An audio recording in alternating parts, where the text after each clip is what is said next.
الله أكبر الله أكبر لا إله إلا الله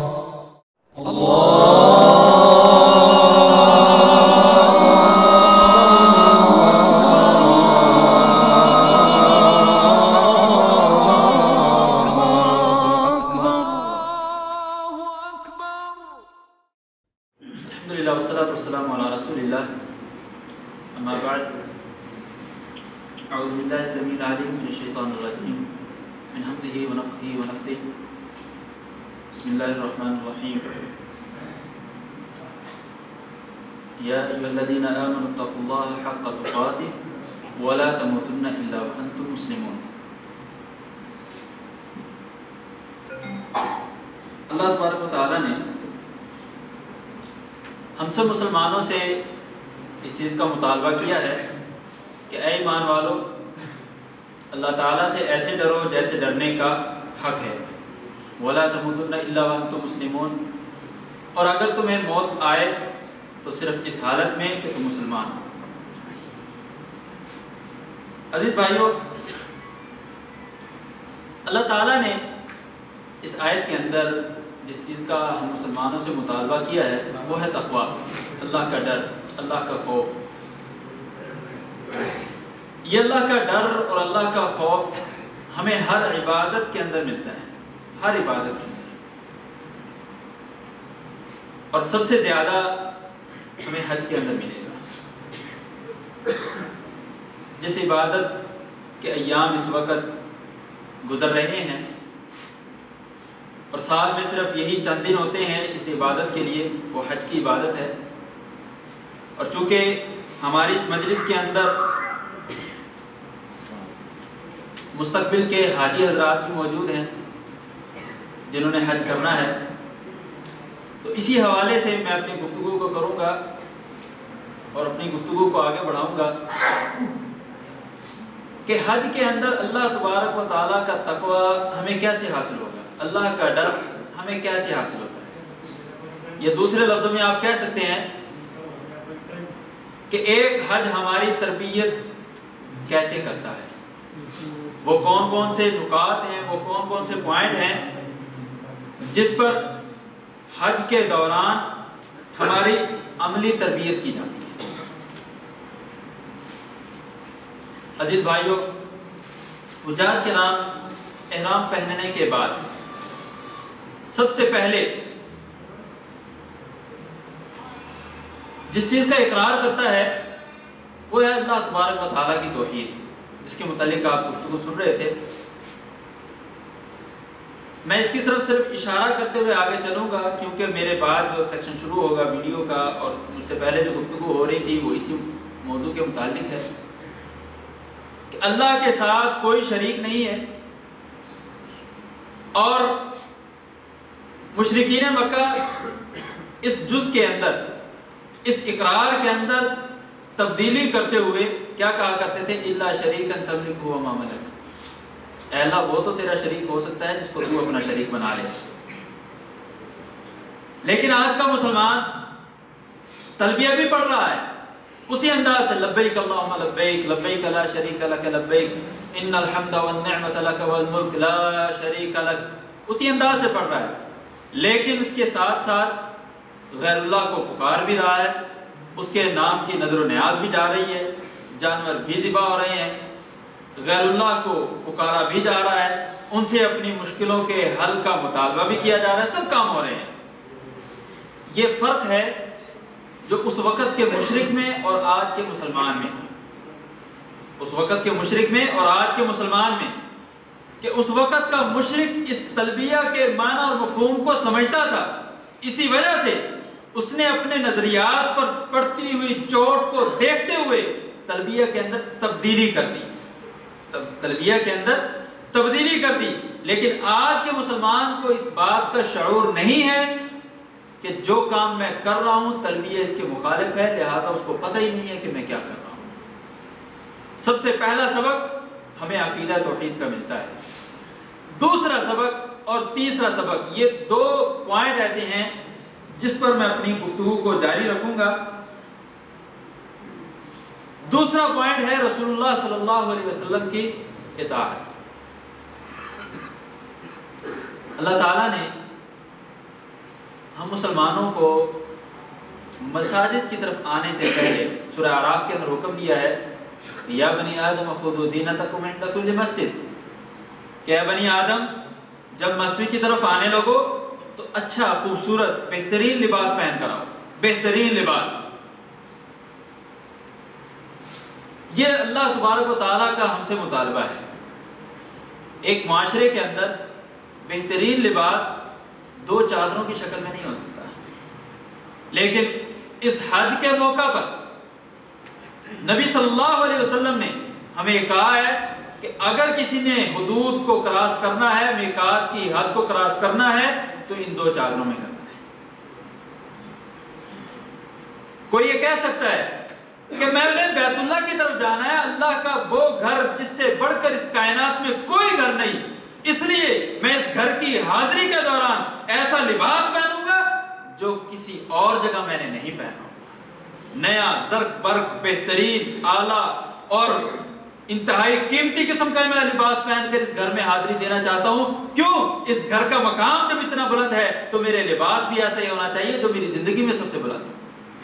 لیکن معاملہ ایسے نہیں چلے گا۔ حج ہمیں سکھلاتا ہے کہ رسول اللہ صلی اللہ علیہ وسلم کی اطاعت کے بغیر ہم کوئی کام نہیں کر سکتے، اور اگر کر لیں گے تو قبول نہیں ہوگا۔ ایک شخص میقات کراس کرتے ہوئے عام لباس پہن کر گزر گیا ہے، سب اس کے اوپر فتویٰ لگائیں گے بھائی جان دم دے دو، جرمانہ ادا کرنا پڑے گا۔ اور اگر کوئی شخص یہ دو چادریں پہن کر میقات کی حدود کو کراس کرتا ہے تو ہم اس کو کہیں گے کہ اس شخص نے سنت پر عمل کیا ہے، رسول اللہ صلی اللہ علیہ وسلم نے اسی انداز سے حج کیا تھا۔ پہلا سبق جو ہمیں احرام باندھتے ہوئے ملتا ہے کہ رسول اللہ صلی اللہ علیہ وسلم کی اطاعت انتہائی ضروری ہے۔ اگر ہم نے اپنی عقل کے گھوڑے دوڑاتے ہوئے ایک عام لباس کو ترجیح دی، یہ دو چادریں زیبتن نہ کی، تو ہمارے حج کی نیت، حج کا احرام ہی شروع نہیں ہوگا۔ اسی طرح جب انسان مقیم ہو، مسافر نہ ہو، نماز اس نے کیا پڑھنی ہے؟ مکمل پڑھنی ہے، پوری پڑھنی ہے۔ لیکن ایک شخص مکہ میں رہ رہا ہے، مکہ کا رہائشی ہے، وہیں کاروبار ہے، وہیں سب کچھ ہے، اور حج کرنے کے لیے آ گیا ہے۔ حج کرنے جب آئے گا تو رسول اللہ صلی اللہ علیہ وسلم کی اطاعت کرتے ہوئے اسے نماز کو قصر کرنا پڑے گا۔ کوئی یہ نہیں کہہ سکتا میں تو مسافر نہیں ہوں، مجھ پر مسافر والی حد ابھی پوری نہیں ہوئی تو میں تو نماز پوری پڑھوں گا۔ نہیں، رسول اللہ صلی اللہ علیہ وسلم نے حج کے دوران جو نمازیں ادا کی ہیں وہ کیا ادا کی ہیں؟ قصر ادا کی ہیں، لیکن اکثر نمازیں اپنے وقت پر، لیکن ایک وقت ایسا بھی ہے نمازوں کو جمع بھی کیا، اکٹھا بھی کیا۔ یہ حج ہمیں دوسری جگہ پر درس دے رہا ہے کہ رسول اللہ صلی اللہ علیہ وسلم کی اطاعت کے بغیر کوئی بھی عمل اللہ کی بارگاہ میں قبول نہیں ہوگا۔ اگر کوئی شخص یہ کہہ دے کہ میں نمازوں کو پورا پڑھتا ہوں، میں مسافر نہیں ہوں، میں نمازیں پوری پڑھوں گا، تو ہم اسے کہیں گے کہ رسول اللہ صلی اللہ علیہ وسلم نے اس کام کی اجازت نہیں دی۔ مکہ کے لوگوں کو بھی آپ نے یہ حکم دیا تھا، آپ نے ان کو نمازیں پوری پڑھائی ہیں، ان کو نماز قصر پڑھائی ہے، ان کو پوری نماز پڑھنے کی اجازت نہیں۔ آگے چلیے ذرا، عرفات کا میدان ہے، رسول اللہ صلی اللہ علیہ وسلم نے کیا فرمایا؟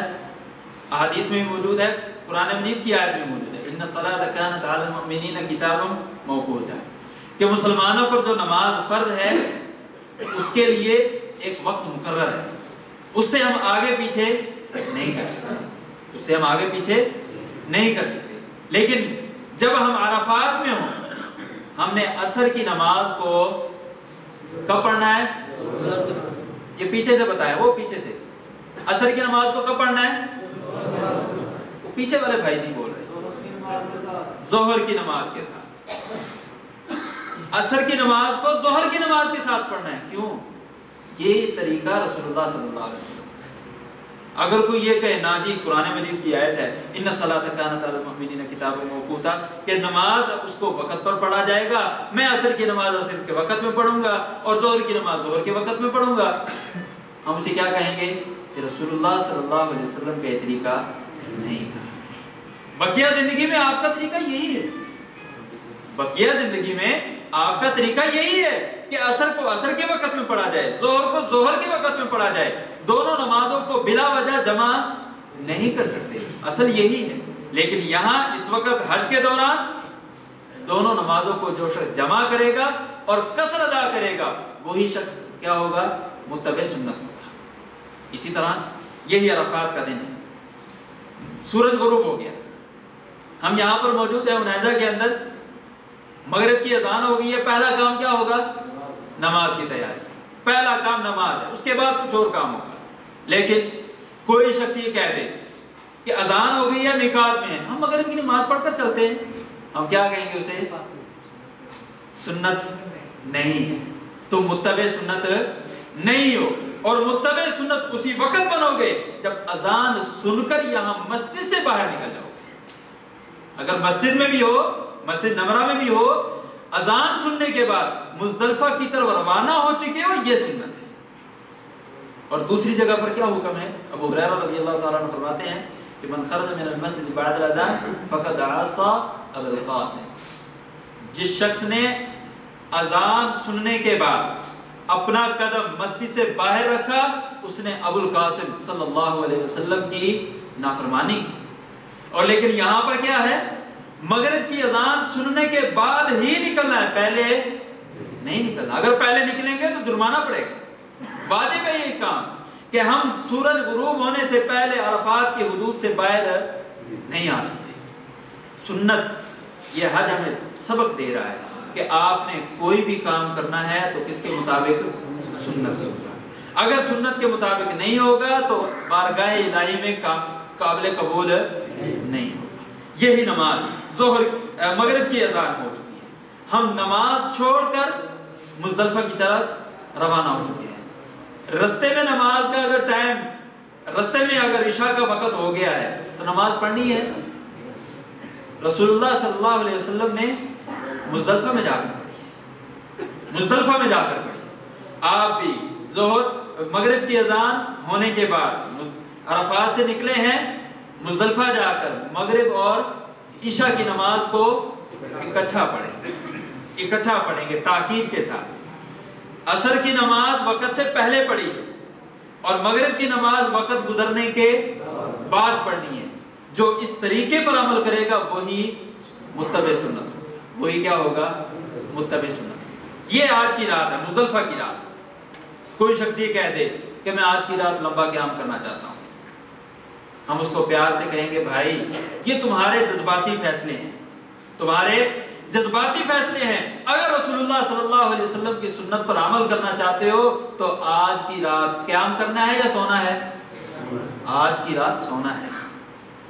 آج ہمارا سونا بھی رات کے قیام سے افضل ہوگا، سونا بھی رات کے قیام سے افضل ہوگا۔ کیوں؟ صرف اس لیے کہ رسول اللہ صلی اللہ علیہ وسلم کی سنت ہے، رسول اللہ صلی اللہ علیہ وسلم کا یہ طریقہ ہے۔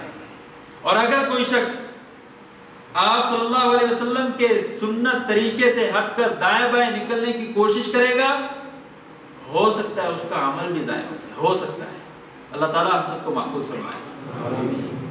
یہ حج ہمیں جگہ جگہ پر ایک ایک موڑ پر رسول اللہ صلی اللہ علیہ وسلم کی سنت پر چلنے کا درس دے رہا ہے۔ صبح آپ اٹھے ہیں، کون سی تاریخ ہے؟ 10 تاریخ ہے۔ فجر کی نماز ادا کی ہے اور فجر کی نماز ادا کرنے کے بعد لمبی دعا کی رسول اللہ صلی اللہ علیہ وسلم۔ آپ بھی کھڑے ہو کر دعا کریں گے۔ سورج نکلنے سے پہلے آپ مینا کی طرف چل پڑے ہیں اور جا کر ایک دیوار کو کنکریاں مارنا شروع کر دی ہے، ایک دیوار کو کنکریاں مارنا شروع کر دی ہیں۔ عام دنوں میں کوئی کنکریاں مار سکتا ہے وہاں پر؟ نہیں مار سکتا۔ اور پہلے جمرے کو کنکریاں مارنی ہے؟ دوسرے کو نہیں، صرف تیسرے کو، بڑے جمرے کو کنکریاں مارنی۔ صرف بڑے جمرے کو. کیوں؟ کہ رسول اللہ صلی اللہ علیہ وسلم نے 10 تاریخ کو پہلے 2 جمروں کو کنکریاں نہیں ماری. تو یہ کہتے ہیں کہ یہ بھی تو جمرہ ہے، وہ بھی جمرہ ہے، وہ بھی جمرہ ہے، میں جس کو مرضی مار دوں. ہے تو تینوں جمرے ہی، ہے تو تینوں جمرے، میں جس کو مرضی مار دوں. کیا مسئلہ کیا ہے؟ ہم کہیں گے مسئلہ تمہاری نظر میں نہیں ہے، لیکن شریعت کی نگاہ میں بہت بڑا مسئلہ ہے کہ رسول اللہ صلی اللہ علیہ وسلم کے اطاعت، رسول اللہ صلی اللہ علیہ وسلم کے طریقے کی اتباع وہ کس میں ہے کہ ہم صرف اور صرف بڑے جمرے کو، جس کو بڑا شیطان غلطی سے لوگ کہہ دیتے ہیں، غلطی سے لوگ اس کو بڑا شیطان کہہ دیتے ہیں، وہ خود شیطان نہیں ہے بھائی، وہ جمرہ ہے. جمرہ عربی میں کہتے ہیں ایسی چیز کو جس کو کنکریاں ماری جائیں، جس کو کنکریاں ماری جائیں. اگر ہم اس کو جمرہ کہیں نا تو اس میں فائدہ ہے. اگر کوئی شخص اس کو شیطان کہتا ہے تو سادہ لوگ جو گاؤں دیہات سے آتے ہیں، سادہ طبیعت کے لوگ، وہ سمجھتے ہیں شاید یہی شیطان ہے، اور پھر بیچارے کی شامت ہوتی ہے، کوئی جوتے اٹھا کر مار رہا ہے، کوئی پتھر اٹھا کر مار رہا ہے، اور ساتھ میں گالیاں بھی دے رہے ہیں. میں نے خود دیکھا ہے کہ بڑے بڑے پتھر، اور پھر بعد میں آ کر بتایا جا رہا ہے کہ میں نے تو جب شیطان کو کنکریاں ماری نا، مجھے آنکھیں گھر گھر کے دیکھ رہا تھا، مجھے آنکھیں گھر گھر کے دیکھ رہا تھا. سادہ لوگ، تو اس لیے ان کو جمرہ کہا جائے، شیطان نہ کہا جائے. پہلا جمرہ، درمیان والا جمرہ اور بڑے والا جمرہ. ٹھیک ہے. رسول اللہ صلی اللہ علیہ وسلم نے اس جگہ پر آ کر کنکریاں ماری ہیں، ہم بھی کنکریاں ماریں گے. اور کس تاریخ کو ماریں گے؟ صرف 10 تاریخ کو، 11، 12 اور 13. آگے پیچھے کو مار سکتا ہے؟ نہیں مار سکتا. کیوں؟ رسول اللہ صلی اللہ علیہ وسلم کا طریقہ یہی ہے کہ آپ نے حج کے دوران کنکریاں ماری. کوئی غیر آدمی وہاں جا کر کنکریاں مار سکتا ہے؟ نہیں مار سکتا. صرف اسی لیے کہ رسول اللہ صلی اللہ علیہ وسلم کا طریقہ یہ انداز اس وقت تھا جب آپ حج کر رہے تھے. اسی طرح بیت اللہ کے اندر ایک نماز پڑھنے کا ثواب کتنا ہے؟ 1 لاکھ نماز کا ثواب. کتنا ہے؟ 1 لاکھ نماز کا. اگر کوئی شخص یہ کہے کہ میں دن کی ساری نمازیں بیت اللہ میں جا کر پڑھوں گا، دن کی ساری نمازیں میں بیت اللہ میں جا کر پڑھوں گا تاکہ مجھے 1 لاکھ نماز کا ثواب ملتا ہے. اور ایک شخص کہتا ہے کہ میں رسول اللہ صلی اللہ علیہ وسلم کی اتباع کرتے ہوئے اپنے دن کا وقت مینا میں گزاروں گا. افضل کون ہوگا؟ جو مینا میں گزارے. جس شخص نے بیت اللہ میں جا کر نمازیں ادا کی ہیں اس کا ثواب محدود ہے، سب کو پتہ ہے. 1 نماز ضرب 1 لاکھ، 1 نماز ضرب 1 لاکھ. لیکن جو شخص رسول اللہ صلی اللہ علیہ وسلم کی سنت پر چلتے ہوئے، آپ کے طریقے کی پیروی کرتے ہوئے مینا میں دن کو گزارتا ہے، اس کا ثواب لامحدود ہے. لامحدود ہے. کتنا ملے گا اللہ تعالیٰ بہتر جانتا ہے. اس لیے یہ حج ہمیں جگہ جگہ پر ہمیں درس دیتا ہے کہ سب سے پہلا ہم عقیدہ توحید کو سمجھ لیں، اور اس کے بعد رسول اللہ صلی اللہ علیہ وسلم کی اطاعت، آپ کے طریقے کی اہمیت، سنت کی اہمیت، یہ ہمیں حج سکھلاتا ہے. میرے آج کے درس کا تیسرا اور آخری موضوع، حج ہمیں ہماری اخلاقی تربیت بھی کرتا ہے.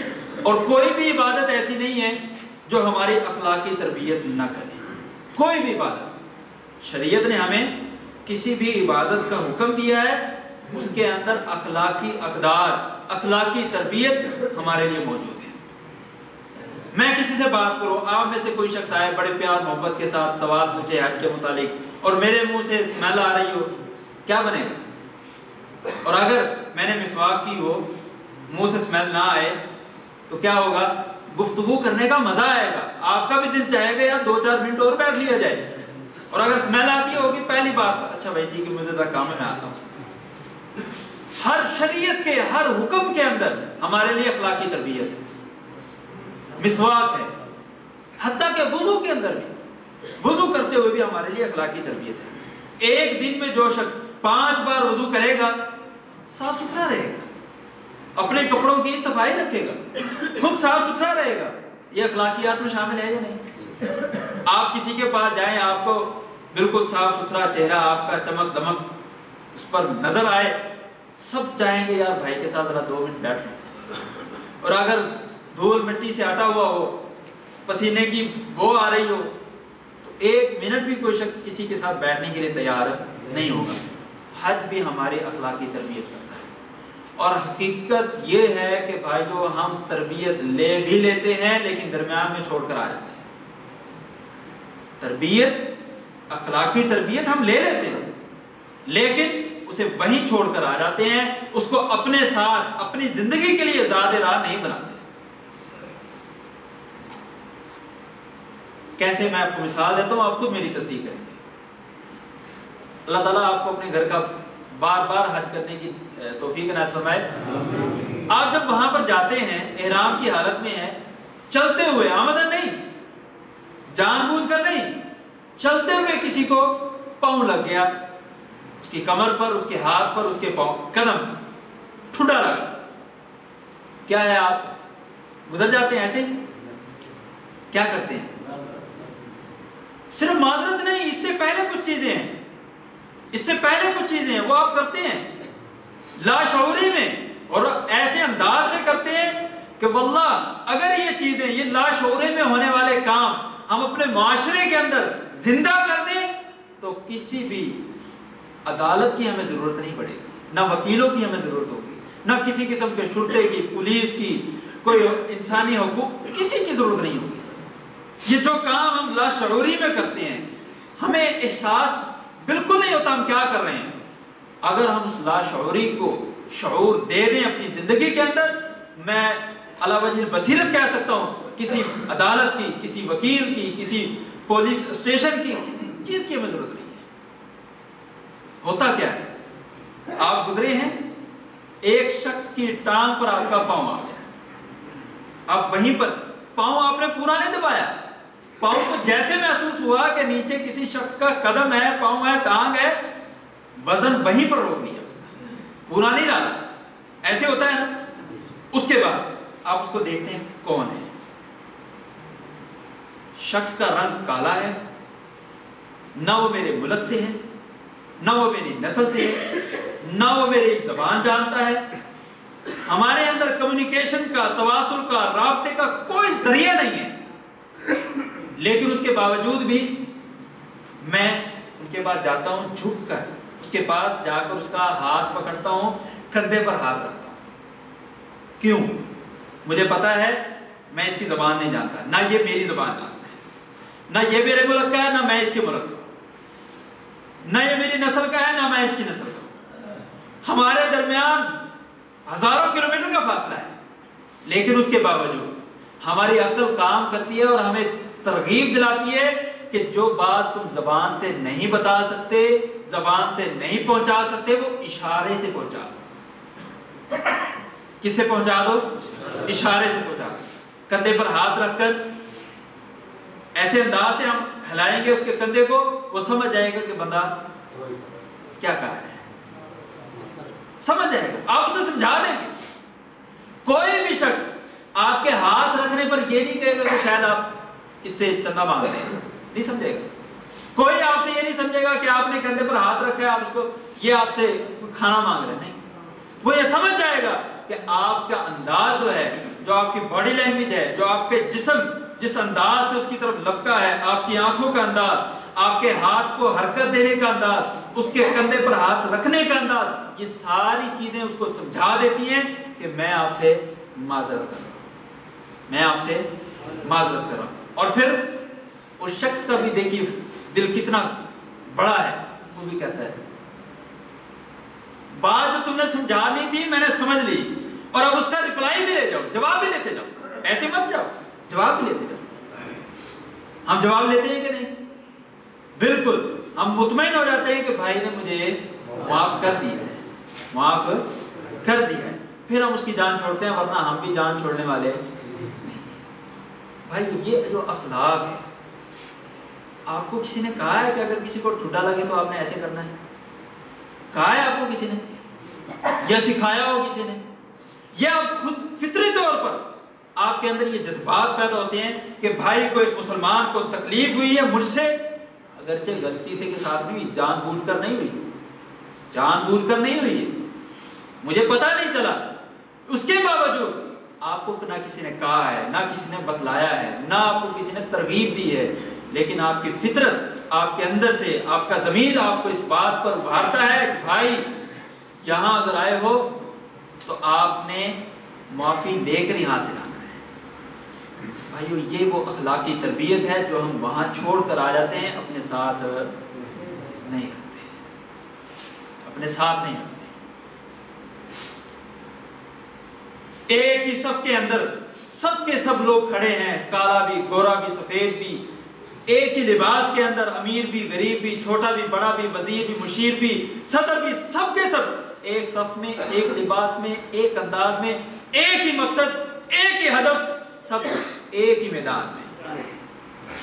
یہ وہ اخلاقیات ہیں جو ہم وہاں چھوڑ کر آ جاتے ہیں، ہم اپنے ساتھ نہیں رکھتے۔ ذرا اپنے دل سے سوچئے، یہ ساری باتیں میں اپنے ساتھ یہاں پر کام کرتے ہوئے، فیکٹری کے اندر، دکان پر کام کرتے ہوئے، کہیں بھی میں زندگی گزار رہا ہوں، چاہے کوئی مسلمان ہے چاہے وہ غیر مسلم ہے، چاہے مسلمان ہے یا غیر مسلم ہے، ہر قسم کے انسان کے ساتھ میں یہی انداز اپناتا ہوں، جان بوجھ کر تکلیف نہیں دیتا کسی کو، اور اگر تکلیف کسی کو پہنچے میری طرف سے تو فوراً معذرت کرو، فوراً اس سے معافی مانگو، فوراً اس سے غلطی کا ازالہ کرواؤں۔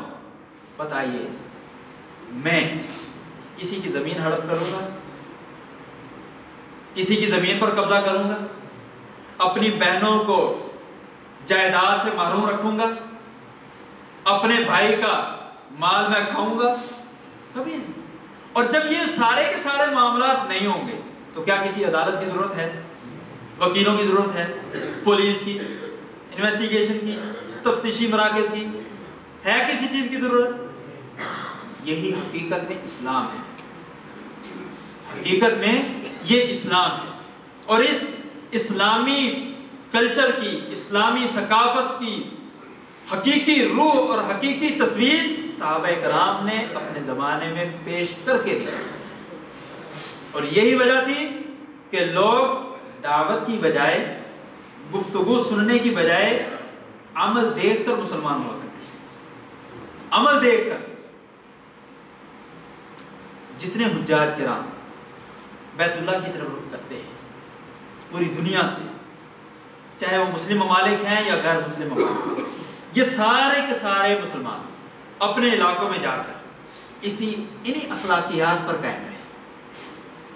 کیا خیال ہے اگلے سال تک پوری دنیا مسلمان ہوگی یا نہیں؟ پوری دنیا مسلمان ہوگی یا نہیں؟ سب یہ کہیں گے کہ اگر کسی کا اخلاق ہے تو وہ مسلمان ہے۔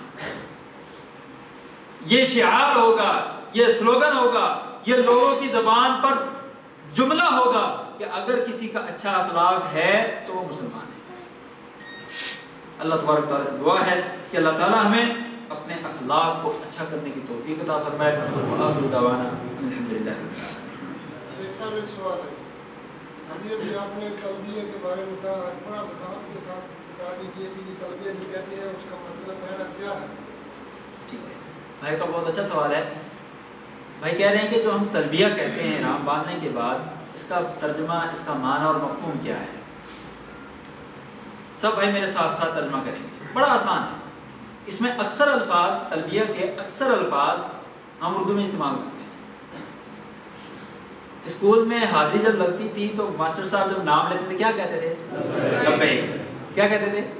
لبیک۔ کیا مطلب ہے؟ حاضر ہوں، وہی معنی ہی کرتے، لبیک اللہم۔ اللہم کا معنی تو آتا ہوگا سب کو، اے اللہ، حاضر ہوں اے اللہ، لبیک اللہم لبیک، تین الفاظ کا ہوگا۔ لبیک، پھر اس کا معنی بھی آپ کو آتا ہے، لا شریک۔ لا کا معنی پتہ ہے نا؟ کیا معنی ہے جی؟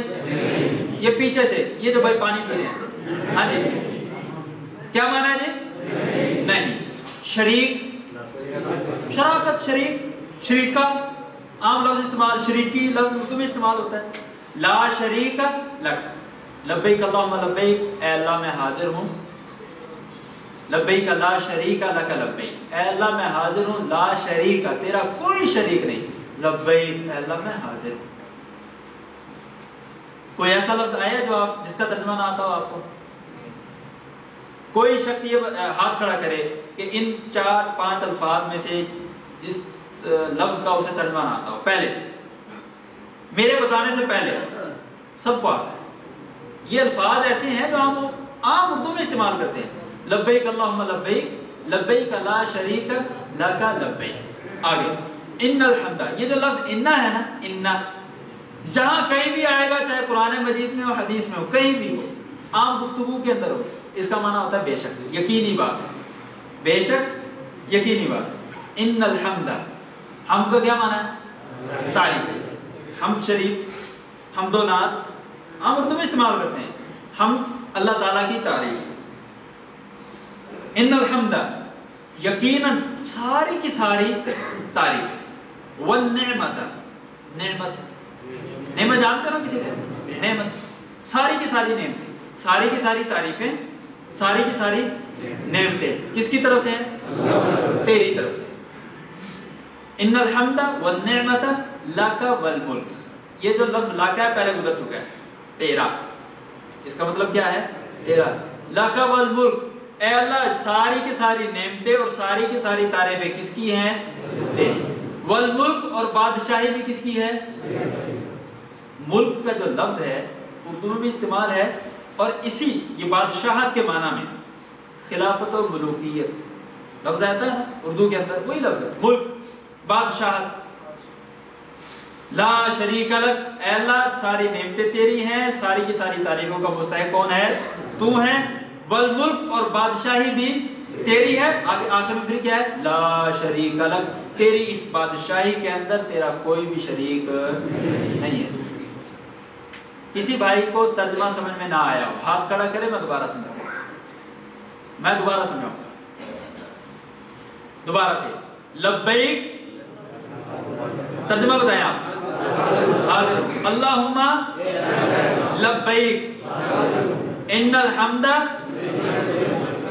بے شک ساری کی ساری تعریفیں تیرے لیے، والنعمت، ساری نعمتیں تیرے لیے، والملک، بادشاہی بھی تیری ہے، لا شریک لک، تیرا کوئی شریک، کوئی بھائی ایسا ہو جس کو سمجھ نہ آئی، دوبارہ پھر اللہ تعالیٰ سے دعا ہے اللہ تعالیٰ ہمیں اسی طرح مکمل قرآن مجید کو بھی سمجھنے کی توفیق۔